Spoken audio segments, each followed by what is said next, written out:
بسم اللہ الرحمن الرحیم۔ میرے پیارے دوستوں اور بزرگوں، السلام علیکم۔ جیسا کہ آپ جانتے ہیں، طلاق کے متعلق ہماری سیریز ویڈیوز چل رہی ہیں۔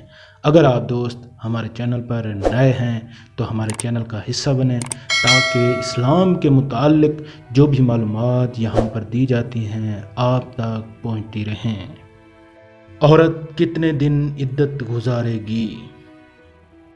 اگر شوہر فوت ہو گیا تو عورت 4 مہینے 10 دن عدت گزارے گی، اور اگر عورت حاملہ ہو تو عدت وفات بچہ جننا ہے 1 گھنٹے بعد جن دے یا 9 مہینے بعد۔ اور اگر شوہر نے عورت کو طلاق دی ہو تو اس میں متعدد صورتیں ہیں۔ عورت حاملہ ہو، بچہ جننا عدت ہے، عورت کو حیض آتا ہے تو مکمل 3 حیضوں کا گزر جانا عدت ہے، اور اگر عورت کو حیض یا نے طلاق دی ہو تو اس حیض کا اعتبار نہیں بلکہ اس کے بعد نئے سرے سے مکمل 3 حیضوں کا گزرنا ضروری ہے۔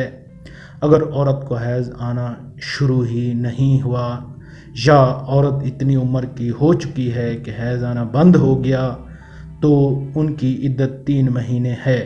البتہ اگر لڑکی کو حیض نہیں آیا تھا وہ مہینے کے حساب سے عدت گزارے گی کہ حیض شروع ہو گیا تو اب 3 حیض سے ہی عدت پوری کرے گی۔ وفات کی عدت تو عورت کو بہر صورت گزارنی ہوتی ہے۔ عورت چھوٹی عمر کی ہو یا زیادہ عمر کی، شوہر سے خلوت ہوئی یا نہیں، البتہ طلاق کی عدت اس صورت میں گزارنا پڑے گی جب عورت سے مرد کی خلوت ہوئی ہو۔ اگر مرد عورت کی خلوت صحیح نہیں ہوئی تو عدت بھی نہیں بلکہ عورت طلاق کے فوراً بعد نکاح کر سکتی ہے۔ مزید اس طرح کے سوالات اور جوابات کے متعلق آپ ہمارے چینل کا وزٹ کریں۔ اللہ حافظ۔